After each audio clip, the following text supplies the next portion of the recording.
ମୁଁ ହେଉଛି ବିଶ୍ୱ ଶାନ୍ତି ଆଧ୍ୟାତ୍ମିକ ଯୋଗାଶ୍ରମ ଓଡ଼ିଶା ତରଫରୁ ସାରା ବିଶ୍ୱରେ ଶାନ୍ତିର ପ୍ରତିଷ୍ଠା ପାଇଁ ଏହି ସଂସ୍ଥାଟି ଚାଲିଛି ଆଜିକି ଦୀର୍ଘ 80 ବର୍ଷ ଧରିକି। ଏଥିରେ ମୋର ନାଁ ହେଉଛି ଅଷ୍ଟବକ୍ରମୁନି ବିଚିତ୍ରାନନ୍ଦ ଦାସ ସରସ୍ୱତୀ ମହାରାଜ। ମୋର ଜନ୍ମସ୍ଥାନ କେଉଁଝର।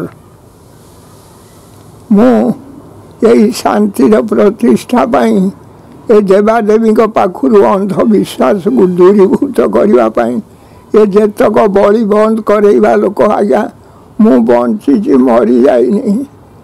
ମୋତେ 107 ବର୍ଷ ହେଇଗଲା ଆଜ୍ଞା। ଇଏ ଆଉ ଏଇ ଦେବତ୍ର ସମ୍ପତ୍ତିକି ବିକୁଥିଲେ ଆଜ୍ଞା। ଦେବତ୍ର ସମ୍ପତ୍ତିକି ରକ୍ଷା କରିବା ଲୋକ ମୁଁ ରକ୍ଷା କରେଇଛି ଆଜ୍ଞା। ଆଉ ମୁଁ ନୁହେଁ, ଆମ ବିଶ୍ୱଗୁରୁଙ୍କ ମାଧ୍ୟମରେ ଆମେ ସବୁ ଇଏ କରିଥିଲୁ। ମୁଁ ସେତେବେଳେ ଯୁଦ୍ଧ କରୁଥିଲି ବୁଲିକି। ଏ ଦେବତ୍ର ସମ୍ପତ୍ତି ରକ୍ଷା ହେଇଛି। ଯେତେବେଳେ ଆପଣଙ୍କର ଲଡ଼ୁ ବାବାଙ୍କର ସୁନାଗୁରା ପିତ୍ତଳ ହେଇଯାଇଥିଲା ଆଉ ରୂପାଗୁରା ସିଲଭର ହେଇଯାଇଥିଲା, ସେତେବେଳେ ମୁଁ ଯାଇକି ଧରିଥିଲି। ସେ କେସ୍ ସବୁ ମୁଁ ଆଜ୍ଞା ଧରିଥିଲି। ସେ ଯାଇକି ଲଡ଼ୁ ବାବାଙ୍କର ସେଇଗୁରା ଧରା ହେଇଥିଲା। ଆଉ ଇଏ ଆମର ରଘୁନାଥ ମନ୍ଦିରରେ ଖାଇବାକୁ ଖାଇଥିଲୁ, ତାଙ୍କର ଗଣ୍ଡଗୋଳ ଥିଲା, ତାଙ୍କୁ ସମାଧାନ କରେଇଥିଲି ମୁଁ ଆଜ୍ଞା। ଆଉ ଓଡ଼ିଶା ଭିତରେ ଆଜି ପର୍ଯ୍ୟନ୍ତ ଏଇ ଯେଉଁ ଲାଲବତୀ ଗାଡ଼ି ଉଠିଛି ଆଜ୍ଞା, ଏଥିରେ ଲଢ଼େଇ କରିବା ଲୋକ ଏକମାତ୍ର ବଞ୍ଚିଛି ଆଜ୍ଞା। ମୁଁ ଜଣେ ସ୍ୱାଧୀନତା ସଂଗ୍ରାମୀ, ମୁଁ ଜଣେ ଶାରୀରିକ ଭିନ୍ନକ୍ଷମ, ମୁଁ ଜଣେ ଇଏ ବକ୍ତା, ମୁଁ ଭାଷଣ ଦିଏ, ମୁଁ ସମାଜକୁ ଦିଗ୍ଦର୍ଶନ ଦେବା ଲାଗି ଯୁଦ୍ଧ କରିଛି ଆଜି ପର୍ଯ୍ୟନ୍ତ। ମୁଁ ଜଣେ ସଂଗ୍ରାମୀ। ମୋ ଭତ୍ତା ପର୍ଯ୍ୟନ୍ତ ଆଜି ପର୍ଯ୍ୟନ୍ତ କେହି କିଛି ଦେଇନାହାନ୍ତି। ମୁଁ କିଛି ଆଣିବାକୁ ବି ସୁଦ୍ଧା ଚାହିଁ ନାହିଁ। ଆପଣ ଦେଖନ୍ତୁ, ଭିନ୍ନକ୍ଷମ ଭତ୍ତା ଆଜି ପର୍ଯ୍ୟନ୍ତ ମୋତେ କେହି ଦେଇନାହାନ୍ତି। ମୋତେ 1000 ଟଙ୍କା ଲେଖା ଦେଉଥିଲେ ଯେ ଏମାନେ ତାକୁ ବି ସୁଦ୍ଧା ମାରିକି ଖାଇଛନ୍ତି। ଏଠି ବିନୟ ଦାସ ବୋଲିକି ଜଣେ କମିଶନର ଅଛି, ଇଏ ଥିଲା BMCରେ କମିଶନର, ସେକ୍ରେଟେରିଏଟ୍ରେ ଯାଇକି ଅଛି।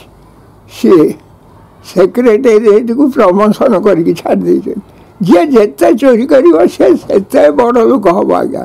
ଯିଏ ଯେତେ ମର୍ଡ଼ର କରିବ ସେ ତାଙ୍କୁ ସେ ସୁବିଧାଟା ଦିଆହେଉଛି ଆଜ୍ଞା। ଏଠି କ'ଣ କହିବି ଆଉ। ଓଡ଼ିଶା କାହିଁକି ଏ ଘଟଣା ଘଟିଛି? ଇଲେକ୍ସନ୍ ପୂର୍ବରୁ ମୁଁ ସିଲେକ୍ସନ୍ କରିଥିଲି ଆଜ୍ଞା। କହିଛି ଇଏ ସମସ୍ତଙ୍କ ମୁହଁରେ ତାଲା ପଡ଼ିଥିଲା, କେହି କଥା କହିପାରୁନଥିଲେ ଆଜ୍ଞା। ଆପଣଙ୍କ ସାମ୍ବାଦିକ ବିଷୟରେ କଥା କହିପାରୁନଥିଲେ, ସବୁ ବନ୍ଦ ଥିଲା। ସେତେବେଳେ କ'ଣ କରିଥିଲି?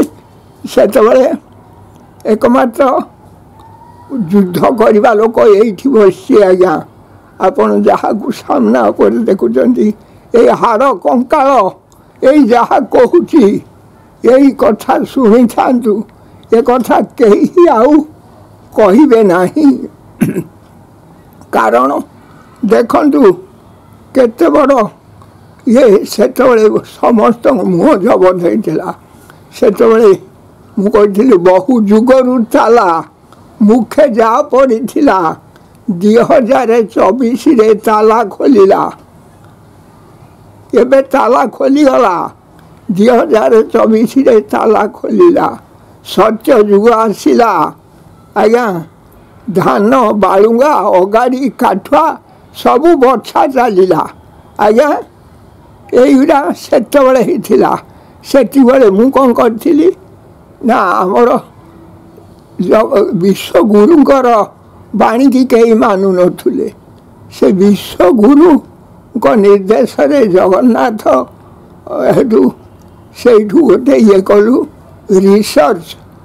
ଇଏ ଇସ୍ରୋ ବୈଜ୍ଞାନିକ କ୍ଷେପଣାସ୍ତ୍ର ଗଲା ଶ୍ରୀ ଜଗନ୍ନାଥ ଧାମକୁ। ଇସ୍ରୋ ବୈଜ୍ଞାନିକ କ୍ଷେପଣାସ୍ତ୍ର ଗଲା ଶ୍ରୀ ଜଗନ୍ନାଥ ଧାମରୁ ହାତ ଗୋଡ଼ କାନ ନଥିବା ଦିଅ ଶିକ୍ଷା ଦେଲେ ଏଇ ଓଡ଼ିଶାରୁ ଆଜ୍ଞା, ଏଇ ଓଡ଼ିଶାରୁ ସେ ଶିକ୍ଷା ଦେଇଛନ୍ତି।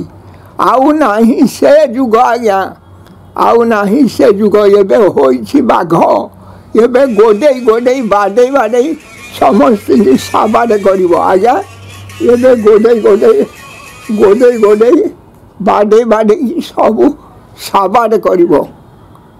ସେ ଦେଖନ୍ତୁ, ଏଇ ସତ୍ୟ କଥା କୁହନ୍ତୁ, ସାବଧାନ ରୁହନ୍ତୁ, ରଖ ଭାରତର ଟେକ ରଖ, ଆଉ ଏ ଓଡ଼ିଶାର ଟେକ ରଖ, ନିଜ ବଂଶର ଟେକ ରଖ, ଏ ଯୁଗ ଯୁଗକୁ। ଆଜି ଏତେ ବଡ଼ ନ୍ୟୁଜ୍ଟା ପାଇଛନ୍ତି, ବଡ଼ ଭାଗ୍ୟର କଥା। କାରଣ এইটি ওড়িশা সরকার তার পত্তা পাইনি। এই ওড়িশা গভর্নমেন্ট এটা রাজধানীর ক্যাপিটালরে মেন স্থাନରେ ଅଛି। ଇଏ ଏମିତିଆ ଅନ୍ଧ ହେଇଯାଇଛନ୍ତି, 24 ବର୍ଷ ହେଲା ଏମିତିଆ ଅନ୍ଧ ହେଇଯାଇଛନ୍ତି, 25 ବର୍ଷ ହେଲା ଏମାନଙ୍କୁ କିଛି ଦେଖାଯାଉନି। କିଏ କେମିତିଆ ପରିସ୍ଥିତିରେ ଅଛି, କିଏ କ'ଣ କରୁଛି, କିଏ କ'ଣ କରୁଛି କେଉଁଠି। ଆଜି ପର୍ଯ୍ୟନ୍ତ ଏ ଓଡ଼ିଶା ଭାରତ ସରକାର ଭାରତ ସରକାର ଏଇ ମୋହନ ମାଝୀ ଏତେ ରାଜୁତି କଲାଣି, ସିଏ ଏଠିକି ସନ୍ଧାନ ପାଇପାରିନି। ଏଗୁଡ଼ା ଅଲଜ୍ୟା କଥା ଆଜ୍ଞା। ଓଡ଼ିଶାର ମୁଖ୍ୟମନ୍ତ୍ରୀ ଗୋଟେ ଡକାୟତ କରିକି ମଦ ଭାଟି କରିକି ଓଡ଼ିଶାଟାକୁ ସମ୍ପୂର୍ଣ୍ଣ ଭାବରେ ପୁରା ଧ୍ୱଂସ କରିଦେଲା ବିଜେଡ଼ି ସରକାର ଆଜ୍ଞା। ମଦ ଭାଟି କରିକି ସବୁ ଦେଶୀ ମଦ ବିଦେଶୀ ମଦ ବିକିକି ସମ୍ପୂର୍ଣ୍ଣ ଭାବରେ ୟାକୁ ଧ୍ୱଂସ କରିଦେଲା। ସିଏ କହୁଛି ମୁଁ ବଡ଼ କିରେ ସାଲା, ଚୋରି କରିକି ଡକାୟତ କରିକି 1 କୋଟି ଲୋକଙ୍କୁ ତୁ ପାଗଳ ମାତାଲ ବନେଇ ଦେଇକି ଘର ଘର ଗାଁ ଗାଁ ସହର ମଫସଲ ଯେତକ ଚୋରି ଡକାୟତ murder case ଜନାକାରୀ case A case ସବୁ କରେଇକି ଏ ସମାଜଟାକୁ ଧ୍ୱଂସ କରିଦେଲୁ। ଓଡ଼ିଶାରେ 4.5 କୋଟି ଲୋକ ଆଜ୍ଞା ବୋଲିକି କହୁଛ, 4.5 କୋଟି ଲୋକ ନୁହନ୍ତି, 4,70,000 ଲକ୍ଷରୁ କମ୍ ହେବେନି ଆଜ୍ଞା। 70 ଲକ୍ଷ ଲୋକ ମୃତ୍ୟୁ ଶଯ୍ୟାରେ ଶୋଇଛନ୍ତି ଏଇ ନିଶା ଖାଇକି ମରିବା ଅବସ୍ଥାରେ। ଆଉ 1 କୋଟି ଲୋକ ଏଇ ଚୋରି ଡକାୟତ ଦଲାଲଗିରି କରୁଛନ୍ତି। ଆଉ ଏ ବିଜେଡ଼ି ସରକାର ଯେତକ ତାଙ୍କ ଅଫିସ ଚଲେଇଥିଲା, ଯେତକ ବଡ଼ କମ୍ପ୍ୟୁଟର ମୁଣ୍ଡ ଅଛି ତାଙ୍କର, ସେ ମୁଣ୍ଡରେ ଗୋବର ଥିଲା। ସିଏ ଖାଲି କେଉଁଠୁ ଡ୍ରଗ୍ସ ଆଣିବେ ବେପାର ହେବ, କେଉଁଠୁ ଗଞ୍ଜେଇ ବେପାର ହେବ, କେଉଁଠି ମଦ ବେପାର ହେବ, କେଉଁଠି ଯାଇକି ଟଙ୍କା ରହିବ ଅଣ୍ଡରଗ୍ରାଉଣ୍ଡ ତଳେ, ସେଇଆ କରୁଥିଲେ। ଆମର ଓଡ଼ିଶାକୁ ଇଡି ଆସିଲା। ଆଚ୍ଛା, ଆଜି ପର୍ଯ୍ୟନ୍ତ ସେ ଶାଳା ମୂର୍ଖ ଓଡ଼ିଶାର ମୁଖ୍ୟମନ୍ତ୍ରୀଟାକୁ ଆରେଷ୍ଟ କରିପାରିଲେନି, କି ସେଇ ଯେଉଁ ଚିଫ୍ ସେକ୍ରେଟାରୀ ସୁବାସ ପାଣିଟାକୁ ଆରେଷ୍ଟ କରିପାରିଲେନି।